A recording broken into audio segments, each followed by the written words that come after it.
Consult করার পরে। আর একটা ওষুধ দিয়েছে সকালে, এটা হচ্ছে অ্যাভাঞ্জা 2 মিলিগ্রাম। আর আরেকটা দিয়েছে হচ্ছে এটার নাম মেবি রোকুটিন 20 mg। তো এটার প্রাইস আমার খেয়াল নাই, আর এটার প্রাইস মেবি সামথিং 1000-এর উপরে বা কাছাকাছি এমন। সবগুলো আমি নিজে যে কিনে নিই তাই জন্য বলতে পারছি না। আর আরেকটা যেটা আমার স্কিন ইস্যু ছিল সেটা হচ্ছে আমার এই সাইড থেকে অনেক বেশি ফেশিয়াল হেয়ার, আর এখানেও। তো আমি এটা বলেছি, তো উনি এটা সাজেস্ট করেছে, এটা দিতে বলেছে।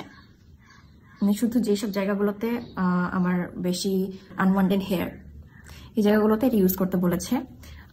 দেখা যাক এটা কেমন কাজ করে, আমি এটা রিভিউ দিব পরে। কিন্তু এটা হচ্ছে যে আমার স্কিন মানে এই ট্রেটিনয়েডটা ইউজ করার পর আমার স্কিন অনেক পিল করে। তারপর যে কোনো জিনিসই আমার মানে স্কিনে দেওয়ার পর আমার অনেক আবার মানে ইরিটেশন হয়, এটা দিলেও আমার ইরিটেশন হয়। তো লেটস সি। এগুলো আমার পিম্পল যে দাগগুলো ছিল, ডার্ক স্পট বা স্কার, পিম্পল স্কার, এগুলো অনেকটাই কমে গেছে এখন।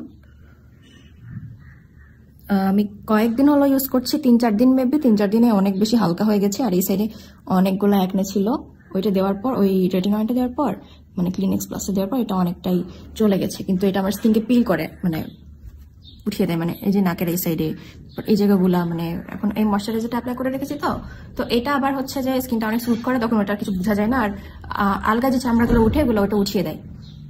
আর এই সাইডে অনেকগুলো পিম্পল ছিল, এই যে ইউ ক্যান সি, এই পিম্পলগুলো হচ্ছে একদম প্লেন হয়ে গেছে, আর হচ্ছে তেমন একটা স্পটও পড়েনি।